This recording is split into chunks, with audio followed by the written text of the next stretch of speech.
Do you solemnly swear to tell the truth, the whole truth, and nothing but the truth, so help you God? Please be seated. Do you have any doubt that Russia attempted to interfere in the 2016 elections? None. There should be no fuzz on this whatsoever. The Russians interfered in our election during the 2016 cycle. They did it with purpose. They did it with sophistication. They did it with overwhelming technical efforts. And it was an active measures campaign driven from the top of that government. There is no fuzz on that. It's not about Republicans or Democrats. They're coming after America, which I hope we all love equally.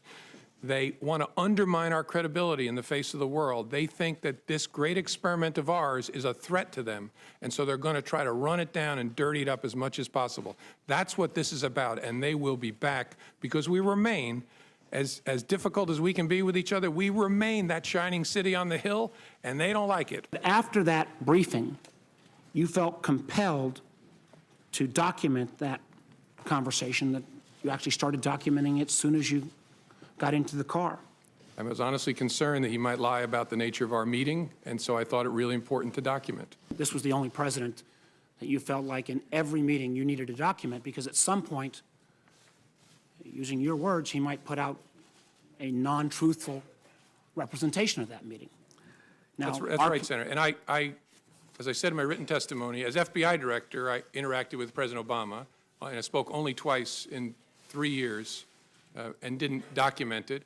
When I was Deputy Attorney General, I had one-on-one meeting with President Bush about a very important and difficult national security matter. I didn't write a memo documenting that conversation either. Sent a quick email to my staff to let them know there was something going on, but I didn't feel with President Bush the need to document it in that way. Well, my impression, and again, it's my impression, I could always be wrong, but my common sense told me that what was going on is either he had concluded or someone had told him that you've already asked Comey to stay and you didn't get anything for it, and that the dinner was an effort to build a relationship. In fact, he asked specifically of loyalty. You've seen the picture of me walking across the Blue Room, and what the President whispered in my ear was, I really look forward to working with you. So after those encounters— And that was just a few days before you were fired. Yeah, that was on the Sunday after the inauguration. The next Friday I have dinner, and the President begins by wanting to talk about my job. And so I'm sitting there thinking, wait a minute, 3 times you've already asked me to stay or talked about me staying. My common sense, again, I could be wrong, but my common sense told me what's going on here is he's looking to get something in exchange for granting my request to stay in the job. How unusual is it to have a one-on-one dinner with the President? Did that strike you as odd? Yeah, so much so that I assumed there would be others, that he couldn't possibly be having dinner with me alone. Why didn't you stop and say, Mr. President, this is wrong. I cannot discuss this with you? It's a great question. Maybe if I were stronger, I would have. I was so stunned by the conversation that I just took it in. And the only thing I could think to say, because I was playing in my mind, because I was going to remember every word he said, I was playing in my mind, what should my response be? And that's why I very carefully chose the words. And look, I've seen the tweet about tapes. Lordy, I hope there are tapes. I remember saying, I agree he's a good guy, as a way of saying I'm not agreeing with what you just asked me to do. Did you show copies of your memos to anyone outside of the Department of Justice? Yes. The President tweeted on Friday, after I got fired, that I better hope there's not tapes. I woke up in the middle of the night on Monday night, because it didn't dawn on me originally, that there might be corroboration for our conversation. There might be a tape. And my judgment was I needed to get that out into the public square. And so I asked a friend of mine to share the content of the memo with a reporter. Didn't do it myself for a variety of reasons, but I asked him to because I thought that might prompt the appointment of a special counsel. I'm not being facetious. I hope there are, and I'll consent to the release of— So both of you are in the same findings here. You both hope there's tapes and recordings. Well, all I can do is hope. The President surely knows whether he taped me, and if he did, my feelings aren't hurt. Release all the tapes. I'm good with it. Gotcha. I don't think it's for me to say whether the conversation I had with the President was an effort to obstruct. I took it as a very disturbing thing, very concerning, But when you get when a president of the United States in the Oval Office says something like, I hope, or I suggest, or would you, do you take that as a directive? Yes.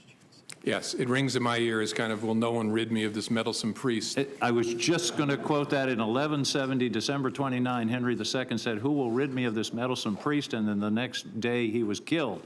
Was your decision influenced by the Attorney General's tarmac meeting with the former President Bill Clinton?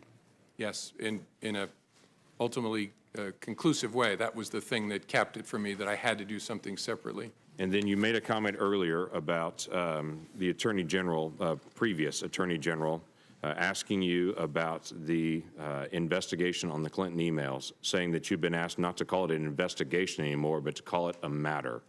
And you had said that confused you. Can you give us additional details on that? Well, it concerned me because we were at the point where we had refused to confirm the existence, as we typically do, of an investigation for months. And it was getting to a place where that looked silly because the campaigns were talking about interacting with the FBI in the course of our work. The Clinton campaign at the time was using all kinds of euphemisms, security review, matters, things like that for what was going on. We were getting to a place where the Attorney General and I were both going to have to testify and talk publicly about it. And I wanted to know, was she going to authorize us to confirm we had an investigation?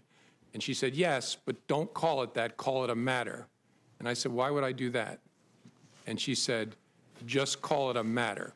Mr. Comey, do you believe you would have been fired if Hillary Clinton had become president? That's a great question. I don't know. Look, I've said before, that was an extraordinarily difficult and painful time. I think I did what I had to do. I knew it was going to be very bad for me personally, and the consequence of that might have been, if Hillary Clinton was elected, I might have been terminated. I don't know. I really don't. Do you believe Donald Trump colluded with Russia? It's a question I don't think I should answer in an open setting. As I said, that we didn't, when I left, we did not have an investigation focused on President Trump. But that's a question that'll be answered by the investigation, I think.